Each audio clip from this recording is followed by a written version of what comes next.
সারা দেশে বয়ে যাচ্ছে শৈত্যপ্রবাহ, যার ধাক্কা লেগেছে রাজধানীর ঢাকায়ও। আর এই ধাক্কাটা যেন নগরীর ছিন্নমূল মানুষের কাছে আরো কয়েক গুণ বেশি হয়ে ধরা দিয়েছে। ঢাকা শহরের কিছু লোক রাস্তায় থাকে, শীত বেড়ে গেলে তা প্রতিরোধ করে থাকার তেমন প্রস্তুতিও নেই তাদের শীতের পিঠেপুলি খাওয়ার আনন্দ তো নেই, তাদের কাছে আছে বিষাদের শীত। শীতবস্ত্র না থাকায় বিকল্প উপায়ে শীত নিবারণের চেষ্টা করতে দেখা যায় অনেককেই। শীতের এমন চিত্র দেখা যায় রাস্তায় বাস করা ছিন্নমূল মানুষের মাঝে। খোলা আকাশের নিচে শীতের সঙ্গে লড়াই করে বাস করছেন জরিনা বেগম। রাজধানীর কারওয়ান বাজারের সোনারগাঁও রোডে ফুটপাতে ভ্যান গাড়ির উপর জড়সড় হয়ে হালকা পাতলা চাদর মুড়ি দিয়ে বসে আছেন তিনি। ঠান্ডায় কতটা কষ্ট হচ্ছে তা জানিয়ে তিনি বলেন, এই শীতের মধ্যে অনেক কষ্ট করছে, কোনো কিছুই পাই না। অনেক জায়গায় কম্বল দেয়, কিন্তু আমরা কিছুই পাই না। শীতের কোনো কাপড় চোপড় নেই বলেও আক্ষেপ প্রকাশ করেন জরিনা বেগম। রাস্তার পাশে থাই, শীতে তো কষ্টই হইতেছে। এখানেই থাই আমি। হ্যাঁ, আমার স্বামীও মরে গেছে, কামাই সুতো এরম নাই, নিজেও অসুস্থ হয়ে পড়লাম।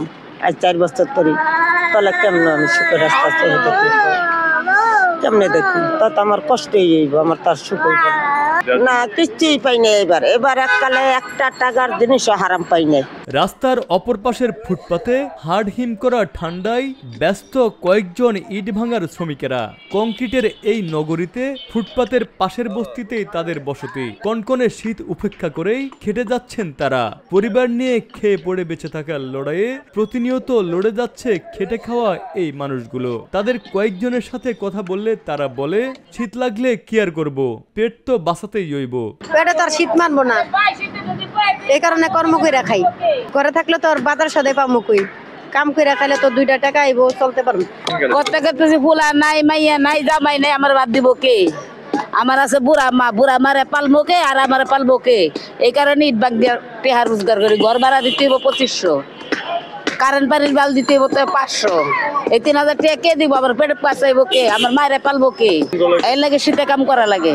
শীতের দুর্ভোগ নিয়ে বেশ কয়েকজন রিক্সা চালকের সাথেও কথা হয়। শীত নিয়ে প্রশ্ন করলে জানায়, পেটে খাবার জোটে না, বাড়তি গরম কাপড় কেনার সামর্থ্য নেই। শীতের প্রভাবে আগের মতো আয় উপার্জন নেই তাদের।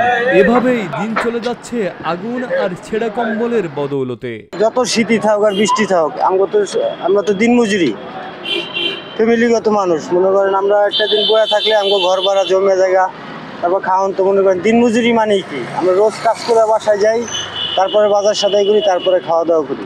খালি কনকনে শীত না মামা, বৃষ্টির মৌসুমে দেখি বৃষ্টির মধ্যে কিভাবে ভিজা গাড়ি চালাই। নিজে যে মনে করেন 500 বা 700 টাকাতে একটা সোয়েটার কিনবো, আগে চিন্তা করে ফ্যামিলি, তা করে আগে কিভাবে বাঁচাবো। আমি হলো পরে ফ্যামিলি বাঁচলে আমরা মনে করেন শান্তি। আমরা যত কষ্টই করি। ঠান্ডা লাগে, অতিরিক্ত ঠান্ডা বেশি এবার, এই কারণে শীতের মধ্যে মাথা মুথা হেঁচা এলাইছি। কাস্টমাররা উঠতে চায় না ঠান্ডার মধ্যে, অটোর মধ্যে ফেডের লেবার এসি, পেট চালাইতে হবে, জীবন বাঁচাইতে হবে। গেলে গাড়ি জমা হয় না, গাড়ি জমা দিতে গেলে ভাত খানার টিয়া হয় না। এই কষ্ট তো বাপ মা নিজের জন্য, সবার জন্য। আজকে কম হয়েছে, অন্যদিন 500-600 টাকা থাকে। কারণ কি? কারণ শীতে কুয়াশা, অনেক বৃষ্টি, মানুষ বাড়িতে পারতেছে না। শীতের মধ্যে আসলে আপনি আবার বাতাসের মধ্যে রিক্সা চালান, আবার গরম কাপড় নাই, কেন? উপায় নাই তো, রিস্কাওয়ালার তো গরম কাপড় থাকা সম্ভব না। কষ্ট কার জন্য এই কষ্ট? বাচ্চা কাচ্চা আছে, মা বাবা আছে বাড়িতে, দেশে, সবাই ভালো রাখতে হবে। কারণ পুরুষ মানুষ হয়ে জন্ম হয়েছে, রিক্সা চালায় হোক আর চুরি করে হোক, ডাকাতি করে হোক, কর্ম করতে হবে।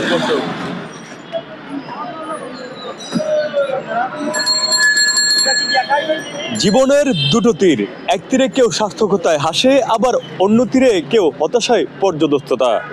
তবে খেটে খাওয়া মানুষ এবং ছিন্নমূল মানুষের গল্প এখানেই অনেকটা ভিন্নতর। তীব্র শীত আর কনকনে ঠান্ডাকে উপেক্ষা করে প্রতিনিয়ত নামতে হয় জীবন যুদ্ধে। তাদের এই দুর্ভোগ নিরসনে সমাজের উচ্চবিত্তদের পাশে থাকার আহ্বান সকলের। অভি আরিফ, ভোরের পাতা, ঢাকা।